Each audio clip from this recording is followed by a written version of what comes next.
এই তো কালকের ঘটনা, দমদম মেট্রো স্টেশনের নিচের দিকে অনেকজন বয়স্ক মহিলা বসে থাকে, ভিক্ষা টিক্ষা চায় আর কি। অনেকে অনেক সময় টাকা পয়সা দেয়, অনেকে ইগনোর করে চলে যায় যে "দেখ, আজকে মুড ভালো নেই, বা ঠিক আছে চলো, কারোর ভালো কিছু হয়ে গেল তারা বেশি করে টাকা পয়সা দেয়। কালকে আমি মেট্রোতে ঢুকছি, জাস্ট ওই সময় দেখলাম একটা লোক সবাইকে 10 টাকা করে দিচ্ছে। হ্যাঁ, মনে হয় ওর কিছু লটারি ফটারি লেগে গেছে বা কিছু ভালো হয়েছে, সেটা আমি জানি না, যাই হোক ভালো কিছু অবশ্যই হবে, নাহলে ভালো কিছু করার চেষ্টা চলছে। এই দুটো সিচুয়েশনেই মানুষ মানে বেশি টাকা পয়সা দেয় আর কি, দান ঠান করে।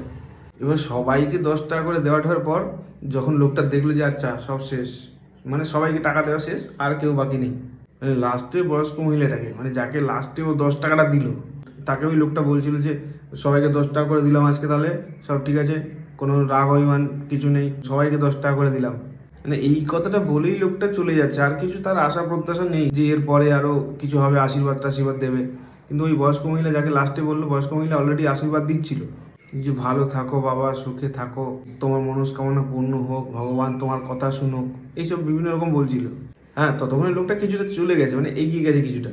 ওই মহিলার পাশের বয়স্ক মহিলা এর আশীর্বাদের কাজ থামিয়ে দিয়ে বলছে, থাক, আর বলতে হবে না, ও অনেক দূর চলে গেছে, তোর কথা শুনতে পাবে না, ভগবানের কথা তো ছেড়েই দে, সে তো অনেক দূরে, আমাদের কথা শুনতে পেলে আজকে এখানে বসতে হতো। স্যার কাজে মন দে, দেখ পরে কেউ আসতেছে কিনা, আশীর্বাদ দিতেছে। এর মানে হলো যতটা লাগবে ততটা করো, এর বেশি মাথা ঘামিয়ে লাভ নেই। তোমার কিছু ফায়দা হচ্ছে, তোমার কিছু ভালো হচ্ছে, তোমার কথা কেউ শুনছে, তাহলে বলো, নাহলে বলে লাভ কি? ভগবান তো অনেক দূরের লোক, কাছাকাছি লোকেদের দিকে একটু নজর টজর দাও, ওদের জন্য ভালো কিছু করো, নিজেদের আশেপাশের জায়গার জন্য উন্নতির কিছু কাজ টাজ করো, তাহলেই হবে। অত দূরের কথা ভেবে লাভ নেই। ভগবান তোমার পাশেও আছে, ওদের পাশেও আছে, ভগবান সবার জন্য আছে, কোনো চাপ নেওয়ার দরকার নেই। কাজ করো, এগিয়ে চলো, কাজে মন দাও।